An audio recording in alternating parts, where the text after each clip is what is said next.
Patriarca de Venecia, buen pastor.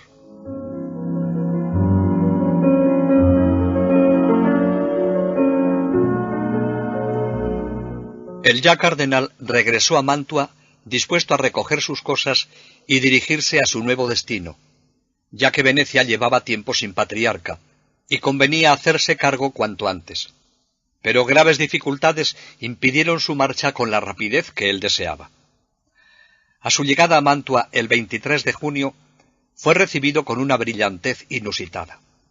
Los aplausos de la multitud manifestaban el cariño que tenían por el que durante 9 años había sido su obispo.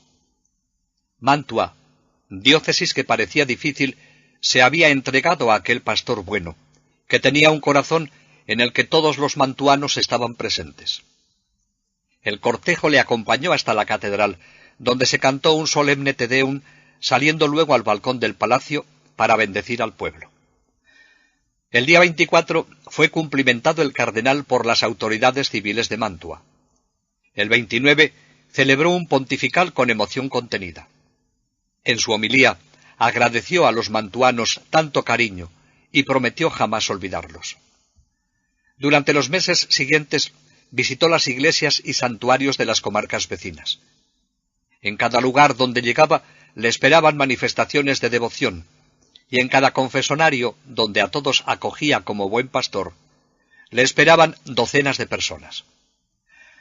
En la mañana del 14 de octubre realizó un viaje muy especial. Se dirigió a Riese a visitar a su madre. De tarde en tarde iba a visitarla. Ella, que siempre le esperaba con los brazos abiertos, sabía que tenía muchas ocupaciones. Ahora le esperaba con impaciencia. Quería verle antes de morir. El recibimiento que le hicieron en Riese fue impresionante. Allí estaban todos, su familia, sus amigos que le acogían con verdadero cariño, cariño que él supo ganarse desde pequeño. La noche la pasó en casa con su madre.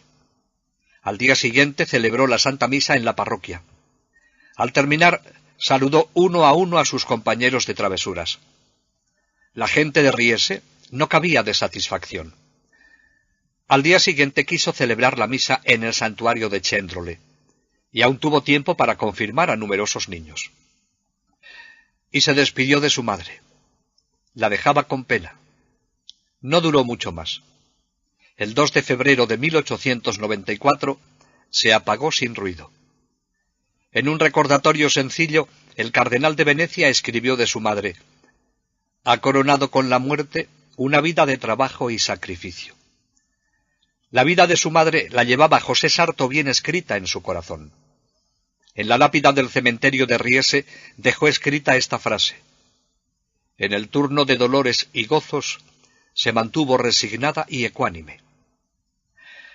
A su regreso a Mantua debía ya prepararse para la entrada en Venecia. Posiblemente quienes le vieran sonriente podían creer que era feliz en medio del triunfo. En la intimidad él escribía: «¿Quién pudiera evitar el fastidio del ingreso oficial, que a mí me agrada tanto como el humo en los ojos?»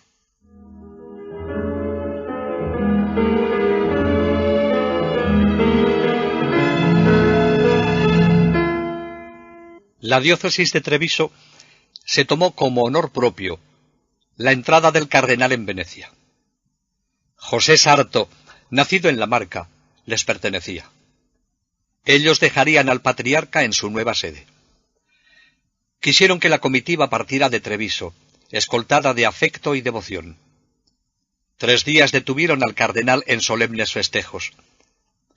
Por fin, el 24 de noviembre de 1894, a primeras horas de la tarde, el futuro Papa Pío X hacía su entrada en la hermosa ciudad de Venecia, saludado por el latir de miles de corazones. El recibimiento fue impresionante. A la altura de la estación habían remansado en las aguas del Gran Canal un gran número de vaporcitos, góndolas y lanchas. El patriarca quiso saludar a Jesús sacramentado en la iglesia de los Descalzos, cercana a la estación. Después, superando los apretones de la muchedumbre, pudo llegar a la orilla del canal. Solo las autoridades de la ciudad, vendidas a la masonería, estaban ausentes. El palacio del municipio tenía las puertas y ventanas cerradas. Al día siguiente, bajo la cúpula de la Basílica de Oro, celebró un solemnísimo pontifical y pronunció su primera homilía exponiendo su programa con estas palabras: «Desde este momento os amo a todos, y a todos os llevo en el corazón. De vosotros no deseo sino que correspondáis a ese amor. La misión que debo cumplir entre vosotros es esta: restaurar todas las cosas bajo el imperio de Jesucristo». Siempre se mueve en la misma línea, simple pero sobrenatural. Es la misma inalterable línea de su laborioso episcopado en Mantua, que tanto fruto había producido. La ciudad de San Marcos, anteriormente de gran vitalidad, debido al largo tiempo que había permanecido sin pastor, se hallaba ahora en una cierta indolencia, y muchas cosas no marchaban bien. Se hacía sentir la necesidad de una mano fuerte que removiese las aguas, y de una voluntad firme que con suavidad supiera imponerse. El cardenal Sarto, con gran experiencia y con una insuperable visión, quiso penetrar en las causas de esta situación, y si en Mantua tuvo que reformar, en la ciudad de San Marcos tendría que renovar. Con aquel ardor que le caracterizaba, y con el que no buscaba más que la gloria de Dios y la salvación de las almas, se puso inmediatamente a trabajar. Llamó a todos los sacerdotes de su patriarcado, y sin ruido, como él hacía siempre las cosas, y sin impulsos exagerados, supo conmover a los tibios, impulsó a la acción a los lentos. A los de mayor voluntad les invitó a perseverar en el camino del sacrificio y de la santidad sacerdotal, dirigiéndose a todos con su energía habitual. Cada sacerdote esté pronto a cumplir sus propios deberes en el pueblo que le ha sido señalado por el Señor, y nadie se avergüence y rehúya, ni la más humilde de las misiones anejas a sus deberes. Recuérdese que es obligación sagrada de todo sacerdote el atender a la sublime misión de salvar a las almas. Si en tiempo de guerra cada ciudadano es un soldado, ¿estarán inactivos y desorientados los capitanes mientras hierve tremenda la batalla? Así animaba a sus sacerdotes a trabajar en la renovación de la diócesis.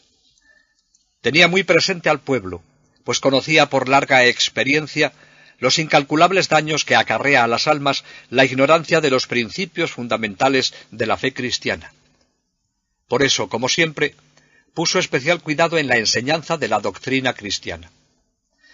Había escuelas de doctrina cristiana, pero no tenían una dirección precisa, y la instrucción catequística a los adultos carecía de un programa bien definido.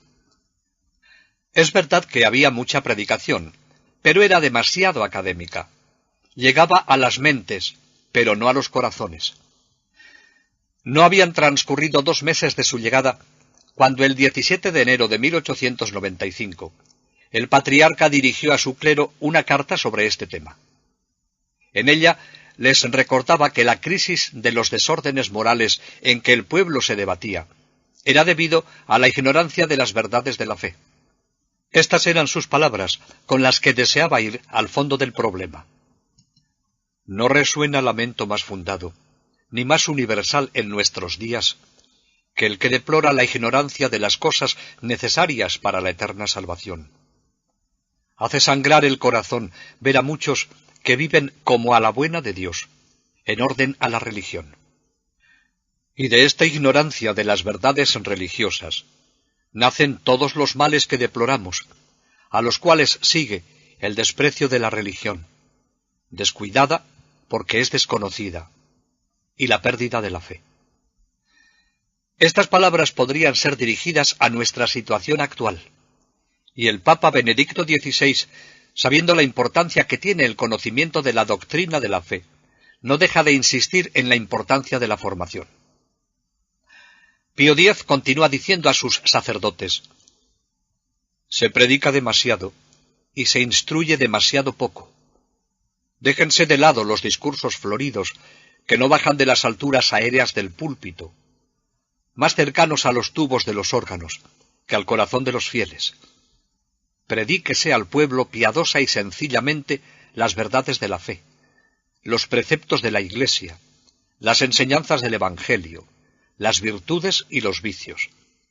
Porque ocurre a menudo que aun las personas cultas en las ciencias profanas ignoran totalmente o conocen mal las verdades de la fe, y saben del catecismo bastante menos que los niños más simples.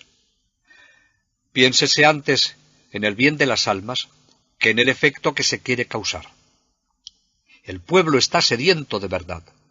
Désele lo que necesita para la salvación de su alma, y entonces, instruido por su propio lenguaje, emocionado y conmovido, llorará sus errores y se acercará a los sacramentos divinos. Después de indicar las cualidades que debe tener el que anuncia la palabra de Dios, les decía: evite el predicador aquella elocuencia tribunicia, no apostólica, profana, no sagrada, que quita a la palabra de Dios toda impronta sacra y toda eficacia sobrenatural, y de la cual los fieles no sacan provecho alguno, porque, aunque llenen la iglesia, quedan vacíos en su propia alma. Aplauden, pero no lloran, y salen del templo como habían entrado. Se admiraban, diría San Agustín, pero no se convertían. Inmediatamente emprendió la reorganización de las escuelas catequísticas parroquiales. Mandó a los sacerdotes que dieran una explicación más asidua y sistemática.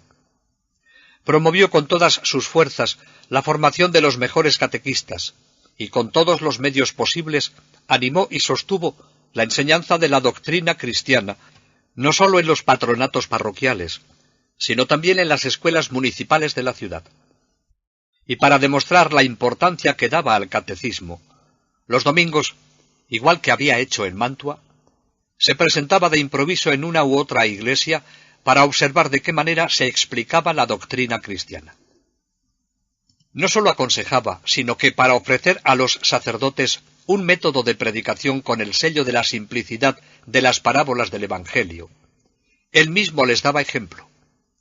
Quien escuchaba su palabra atestiguaba que era su predicación sencilla, clara, persuasiva, rica de doctrina y llena de fuerza, porque nacía de las puras fuentes de la Escritura y de los santos padres. Era una predicación que, según decían, no se había escuchado hacía mucho tiempo en Venecia. Estas eran algunas expresiones de los que le escuchaban. Predicaba muy bien. Oyéndole predicar me daba la impresión de oír hablar a un santo. Su predicación movía los corazones con una fuerza irresistible. Sus predilecciones eran para la oratoria moral y para aquellos sacerdotes movidos en su predicación por el amor a la salvación de las almas.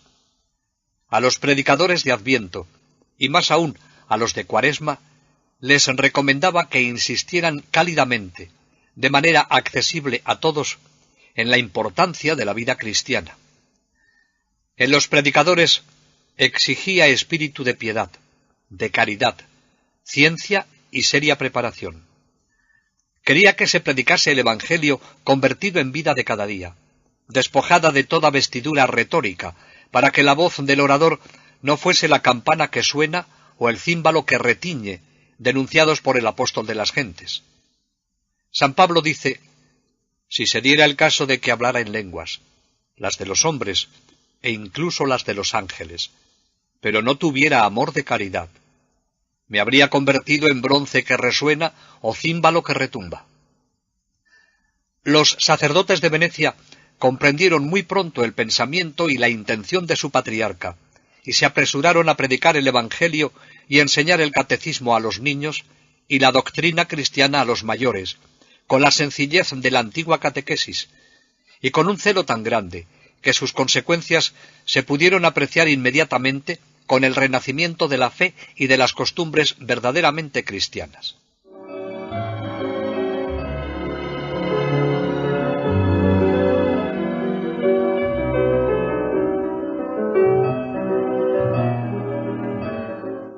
Lo que en primer lugar deseaba el patriarca de Venecia era ver crecer a su alrededor un clero docto, piadoso y trabajador. Por ello se preocupó del seminario. Por supuesto que estaba en mejores condiciones que el que encontró en Mantua, pero le faltaba una dirección firme y una ordenada organización de disciplina y de ciencia. Para lograrlo, suprimió los estudios laicos anejos al seminario. Dictó un nuevo reglamento de disciplina inspirado en las normas del Concilio de Trento. Renovó completamente el claustro de profesores y reformó los estudios según las exigencias de la ciencia y de la cultura, mientras para la formación sacerdotal de los alumnos proponía sacerdotes dignos de su confianza, sin olvidarse de fundar una escuela de canto sacro, que debía ser como el preludio de la reforma de la música sacra, que, iniciada por él en Mantua, intentaba proseguir en la diócesis de San Marcos. Un testigo de la obra realizada nos dice: el resultado de tales medidas fue realmente providencial, no sólo para la formación moral e intelectual de los alumnos, sino también para el incremento de las vocaciones sacerdotales, que volvieron a florecer generosas y prometedoras. Sabemos que cuanto emprendía no lo dejaba a medio hacer. Por ello, con el fin de completar lo que proponía, daba órdenes, pero después, con incansable solicitud, vigilaba si eran cumplidas y cómo se cumplían. Le gustaba visitar el seminario y encontrarse con sus seminaristas para conocerlos cada día mejor, para informarse de su manera de ser, de su diligencia en el estudio, de sus progresos en la piedad. Y porque quería que un día fuesen los sacerdotes que necesitaba la Iglesia, realizaba las más pequeñas y cuidadosas investigaciones sobre su vocación antes de promoverles a las sagradas órdenes. Ponderaba cada caso, rezaba y pedía el parecer de cada uno de los profesores. Una vez organizada la vida del seminario, puso especial atención en sus sacerdotes. Convencido de que la salvación de las almas está íntimamente ligada a la acción del clero, le preocupaba su santificación y preparación para el ministerio que ejercían. Les estimulaba para que adelantasen con empeño en la santidad sacerdotal, a que cada año tomasen parte con él en una tanda de ejercicios espirituales, que el último jueves de cada mes se reuniesen en un piadoso retiro, para escuchar de sus labios la grandeza de sus deberes.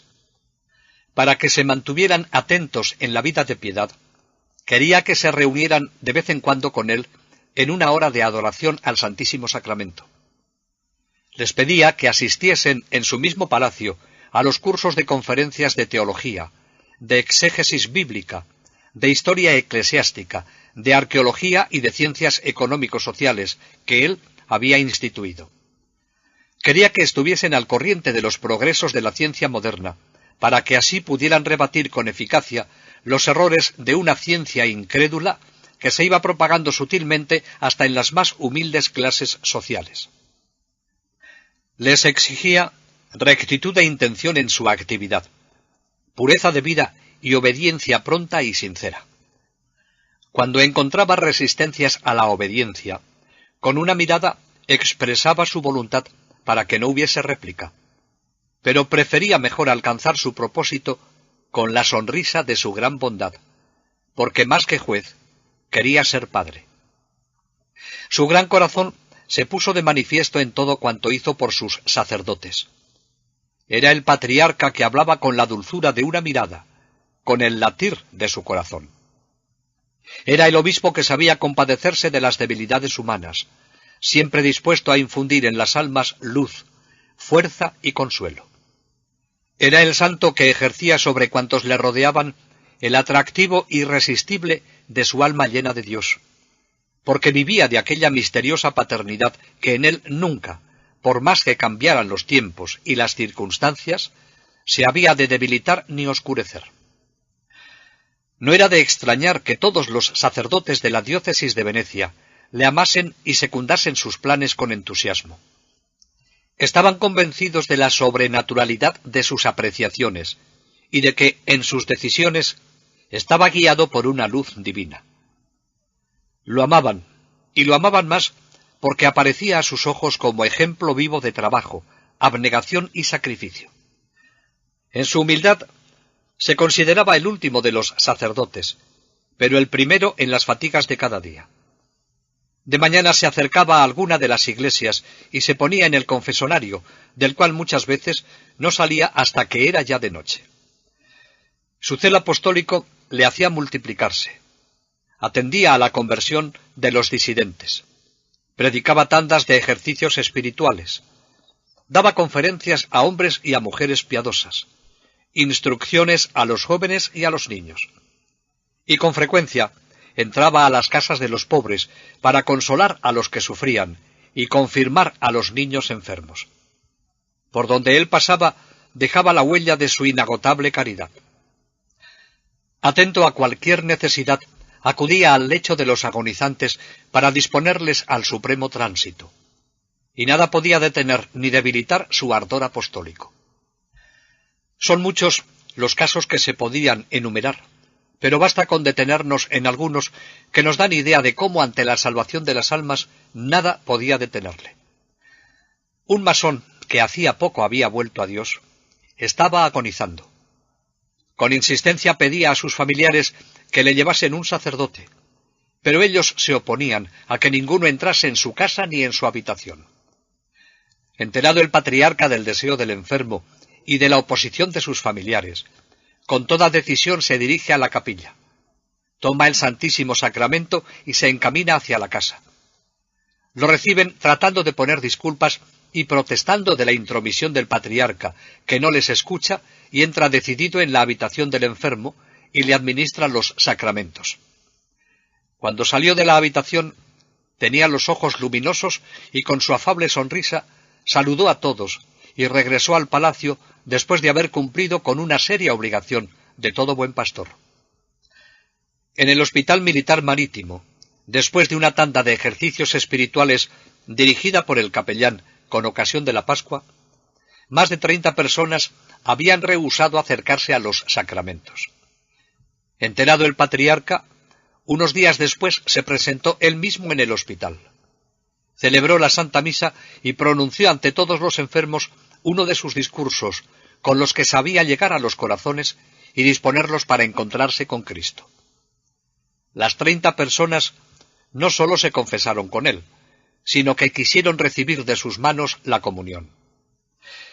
Era verdaderamente el buen pastor. No había obstáculo que su gran caridad no supiese vencer, ni miseria o desolación que no superase.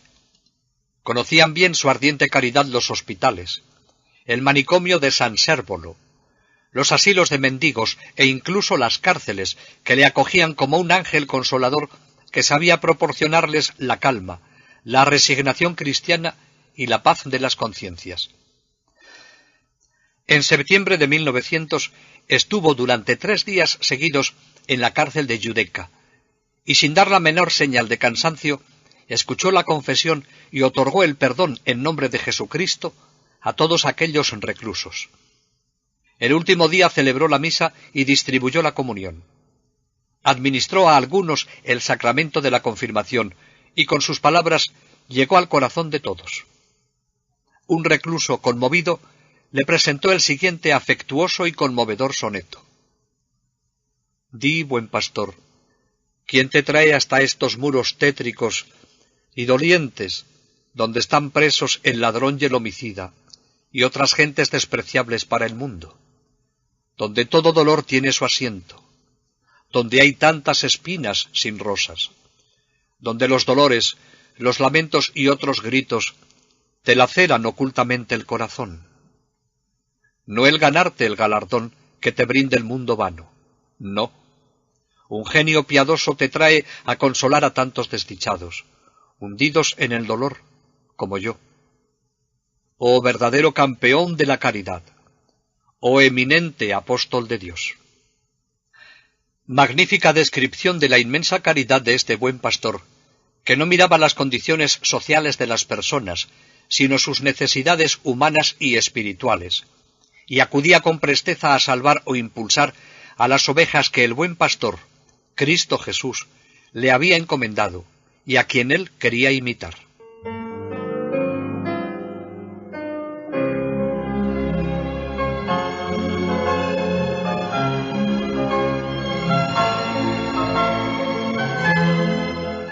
Monseñor Sarto vivía el espíritu de la liturgia. En las celebraciones litúrgicas era perfecto en el rito, en el canto, en las ceremonias, aun en las más sencillas. Se transfiguraba como si se separase de cuanto le rodeaba. Nadie podía sustraerse a la fascinación que emanaba de su profundo recogimiento y de su conmovedora piedad. El cardenal Sarto siempre había puesto especial cuidado en las solemnes ceremonias, pero para que éstas pudieran infundir en la conciencia de los fieles, y sobre todo de los sacerdotes, el espíritu de piedad que deseaba, tenían que ir acompañadas de una música verdaderamente sagrada, que según su pensamiento debía elevar a las personas hacia las alturas donde habita el Señor. Ya desde su época de coadjutor en Tómbolo y de párroco en Salzano, había trabajado para que el canto y la música estuviesen unidos a su suprema finalidad de oración litúrgica.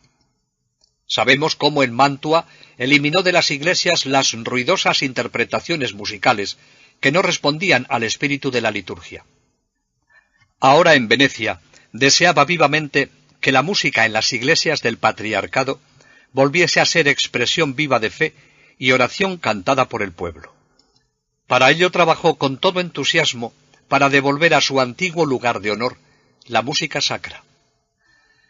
Con su indiscutible competencia y con el prestigio que le venía de su autoridad de obispo y de patriarca, el 1 de mayo de 1895 dirigió al clero y al pueblo una carta famosa que debía quedar como primer código de música sagrada y señalar el principio de una reforma de la mayor importancia en la vida religiosa del pueblo cristiano, como era la reforma del canto sacro de la música litúrgica.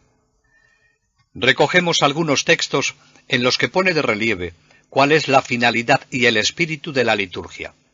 Escribía: la música y el canto en la Iglesia deben corresponder al fin general de la liturgia, que es el honor de Dios y la edificación de los fieles, y también al fin particular de la misma, que es el de excitar a los fieles a la devoción por medio de la melodía, y disponerles a acoger en su corazón con mayor prontitud los frutos de la gracia que son propios de los santos misterios solemnemente celebrados. Así, la música sacra, por la estrecha unión que mantiene con la liturgia y con el texto litúrgico, debe participar en grado sumo de sus cualidades íntimas: santidad, bondad del arte, universalidad. La Iglesia ha condenado constantemente todo lo que en la música es ligero, vulgar, trivial, ridículo, todo lo que es profano y teatral, ya sea en la forma de la composición, ya sea en el modo de ser ejecutada. Siempre ha hecho valer en su música las razones del verdadero arte, por lo cual le debe mucho la civilización, ya que al benéfico influjo de la Iglesia hay que atribuir que el arte musical se haya desarrollado a través de los siglos, perfeccionándose en sus diversos sistemas. Por último, la Iglesia ha pensado siempre en la universalidad de la música, acomodándose a aquel principio tradicional, según el cual, si una es la ley de la fe, también ha de ser una la forma de oración, y en cuanto sea posible, la norma del canto. Bajo estos principios, la Iglesia creaba la doble forma de su canto: la gregoriana, que sigue en pie después de más de un milenio, y la clásica polifonía romana. Pero estas antiguas armonías, que también interpretaban el sentimiento de la plegaria, con el tiempo fueron cediendo el lugar a maneras eminentemente profanas, con ropaje de novedad. Por eso continuaba diciéndoles en su carta: maneras nuevas, teatrales, cuyo carácter intrínseco es la ligereza sin límites, cuya forma melódica, si bien sumamente agradable al oído, está dulcificada hasta la exageración, cuyo fin es el placer del sentido, cuya andadura es lo máximo del llamado convencionalismo. Y no hay que decir que muchas veces se tomaron las mismas melodías teatrales, adaptándolas malamente al texto sagrado. Con mayor frecuencia se inventaron nuevas melodías, pero siempre según el modelo del teatro o con reminiscencias de aquellos motivos, reduciendo las funciones más augustas de la religión a representaciones profanas, profanando los misterios de la fe, hasta el punto de merecer el reproche de Cristo. ¿No está escrito: mi casa será llamada casa de oración para todas las naciones? Pero vosotros la habéis hecho cueva de bandidos. Para disponer a los venecianos a acoger con docilidad la reforma invocada, continúa: muchos dicen que el pueblo no gusta ya de las melodías gregorianas, que es inútil todo intento de devolverlas a su lugar de honor, que hay peligro de que el pueblo deserte de las funciones litúrgicas al no escuchar ya los cantos y las músicas que le gustan. Pero yo diría que el placer solo no ha sido nunca el recto criterio para juzgar las cosas sagradas, y que el pueblo no debe ser secundado en las cosas que no son buenas, sino educado e instruido. Diré todavía que se abusa demasiado de esa palabra, pueblo, el cual se muestra de hecho más serio y devoto de lo que ordinariamente se cree, pues gusta de la música sacra, y no deja de frecuentar las iglesias en las que se ejecuta. Monseñor Sarto sabe lo que quiere y cómo realizarlo. Por tanto, no se detendrá por temor a las dificultades. Después de haber dado las razones, firme y decidido a vencer a toda costa inveterados prejuicios o determinadas costumbres, en términos de orden rigurosa, mandó que en todas las iglesias fuese inmediatamente suprimida toda forma de música profana, que en todas las parroquias, para que el pueblo aprendiese a asociarse con profundo sentimiento de fe al espíritu de la liturgia, participando con la propia voz en las funciones sagradas, se instituyera una escuela de canto gregoriano, y que cada párroco pusiera suma atención en que los cantores fueran personas de conocida probidad de vida, dignos de sumisión de cantores de las alabanzas divinas. El patriarca se lo propuso y lo consiguió.